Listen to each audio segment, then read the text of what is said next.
Hey, what's going on everybody? James here, and we are back with another video in our watch collecting topics series. And so today we're going to be talking about defining what is a Grail watch when it comes to luxury collecting. And I think there's a lot of different perspectives on this. So I thought I would kind of give my own take on what a Grail watch means and give some examples from my personal collecting journey. So if you have not been by the channel before, I just want to say thanks for stopping by. Do please like, comment, and subscribe because on my channel, I am a big proponent of being what I call a satisfied collector.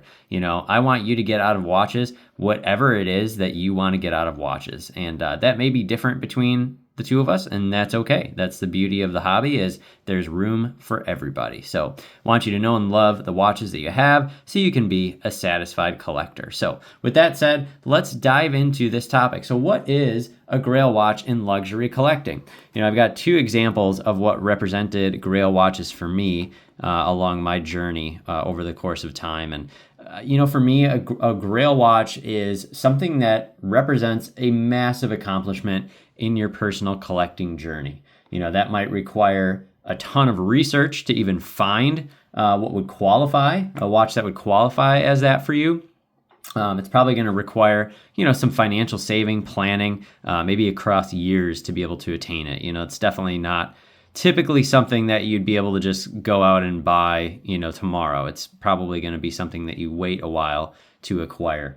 And then, there may be an element of exclusivity. There may be an element of kind of waiting a little bit. And we'll talk about those kind of topics as we dive in here. So just to give you these examples and just kind of share, so the Rolex Sky Dweller, this was my personal first Grail. I had been interested in watches for a long time and had been doing some collecting with, kind of lower end brands. Like I had some Movados and things that I really liked. I had a Fossil, and it just represented for me kind of that next big step into luxury watches because I didn't really like most Rolexes that I had seen. It took me a long time to even find the Sky Dweller because the design languages of most of the Rolexes that I saw were just kind of plain to me. They were just kind of boring, quite honestly. And even though they make great watches, there was nothing that really drew me in.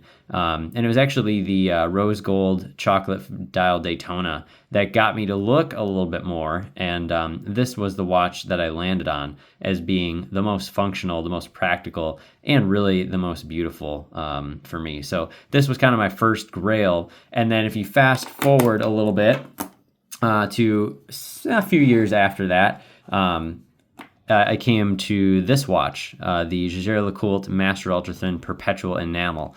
So this one was a limited run released in 2019 in 100 pieces and part of a trio that they put out that year. Just spectacular, unbelievably amazing. And Jaeger-LeCoultre was also one of the other brands that I kind of fell in love with early because, again, their design language really spoke to me, and we're going to talk about some of those aspects of it. So as far as today goes, really these are my two Grails, and I have them both. So you can kind of see I'm not in the camp that a Grail is something that causes you to exit watch collecting altogether, or is something that never will be achieved, because then to me it kind of is like that endless journey, that you never really reach. And I just think, the goal of life is to accomplish the things that you want, not to forever pursue them and never have them, because I just don't believe in that. So to me, these would be two representations of Grails at different points in my collecting journey. And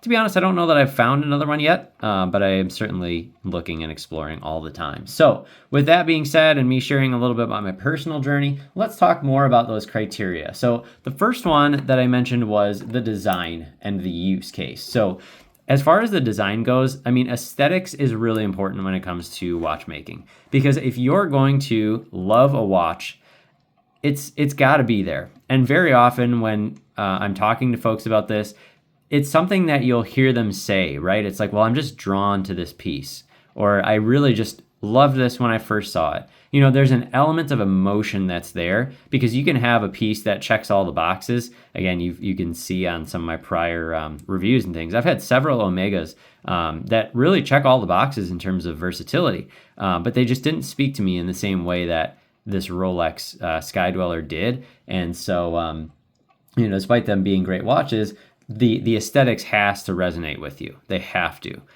You've got to be drawn to various things about the design. Again, for me, it was the dial harmony, minus the Cyclops that's signature to Rolex. If you drew a line straight down the center of the dial, it would be a perfectly symmetrical dial. And I really, really like that.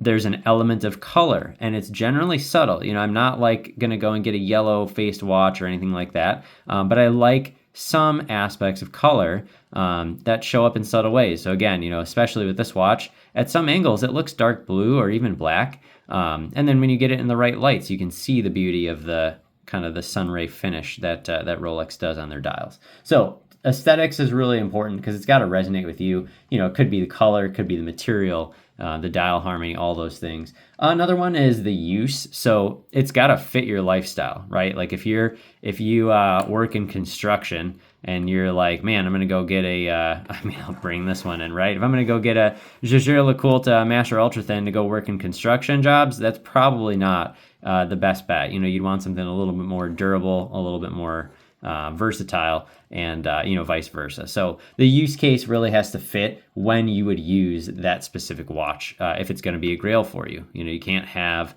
I suppose some people may approach it that way, right, where it's like, hey, it's a Grail watch just to acquire it, and then it's going to sit in a safe somewhere, but that is not my style. Y'all know I wear these watches. You can see that they are well worn and well loved, so that's my philosophy on collecting. So next, let's talk about the financial saving and planning for it. So again, really, this was my first big purchase, and it took several years of saving and doing some extra work and things on the side to get the money to be able to afford this watch. And to me, that is another characteristic of a Grail, is it's going to require generally a span of time. Most of the time, I think across years. You're not going to find this and then go out next week and be able to just go and grab one. If your financial means are that, props to you. But I think for most people in the hobby, that's not the case. So there's some work and time and waiting involved. And we'll talk about that in a second. But from a financial perspective, it's like you want to go do those extra things because you're accelerating towards it and you're seeing that path come to life. And that's part of the excitement in finally achieving it. I remember the day that I got this watch and I was just over the moon excited because it was like it had been a journey of multiple years, probably at least 4 or 5 years that it took me to get to a place where I could afford it. So that's number 2. So we got design and use, we've got financial saving and planning, and then the last characteristic of a Grail, I would say, is exclusivity. I do think there's an element of that for whatever Grail you choose to go with. Now, these are 2 exclusive watches, but in very different ways, right? So obviously Rolex is really dependent on where you buy, because again, if you buy from an authorized dealer, you're going to wait regardless, right? You're not going to walk into a dealer and get this. Even if you don't buy from a dealer, it may not be easy to find. Rolex makes so many watches that generally speaking, if there's a model that you're yearning after, it's not going to be hard to find it. But again, there may be just some barrier to entry in terms of cost or where you're buying it from. So that's one aspect of exclusivity. This, on the other hand, was exclusive in a very different way. Again, it's a 100-piece limited run, and this was not something that you could just go online and find. I waited probably about 2 years from when I was actually serious about getting one, and probably 3 to 4 from when I had first seen it to actually get this watch. So again, this in terms of exclusivity is, just because it's a limited run, generally they, people are not looking to sell these, because it's a watch that you really are only going after because you really know you're going to like it, based on, again, the brand being Jaeger-LeCoultre and the design and the complication and all those sorts of things. So that's one aspect of exclusivity that may be the case. I think, another one, it may be highly sought. I think in that regard, Rolex probably is, the king of this, where there's just a lot of models that are highly sought after. I mean, even the Blue Sky Dweller, as common as they are, I mean, it's nothing compared to like a Rolex Rainbow Daytona or something like that. Those are just highly sought after watches, even though you may be able to find them. When you start getting into some independents, like, right now I'm really hot on like Gronefeld, is beautiful, and there's not a lot of them out there.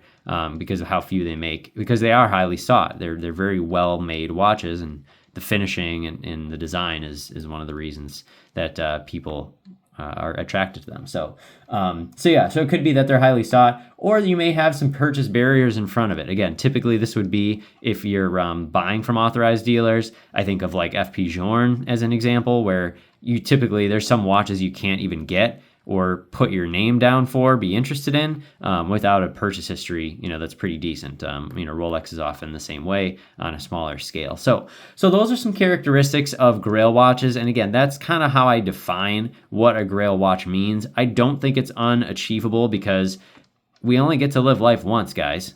And, the point of watch collecting for me is finding and acquiring the things that I want, not just the forever journey towards something that I'll never get. That to me just has kind of like a, next life kind of mystical association, which I just don't like. That's just not my style. So that's how I define a Grail watch. I'd be curious to know how you define it, and maybe what yours is if you already have it, or what it is if you don't have it yet. Like I say, these have been two of my Grails over the course of time, and I'm kind of working on finding something to even come close to my Jaeger-LeCoultre, and I haven't. It's really, really tough to find anything that I love in all regards in the same way that I love this watch. So not a right or wrong about it, but that's how I would describe a Grail watch. So thanks again for coming by. I appreciate you stopping. Again, please do like, comment, and subscribe. Hopefully you found something interesting here. That's what I got. And again, my goal for you is that you get out of watches, whatever it is that you want to get out of watches, so that you can know and love the watches you have and be a satisfied collector. So thanks so much, and I'll talk to you again next time. Bye-bye.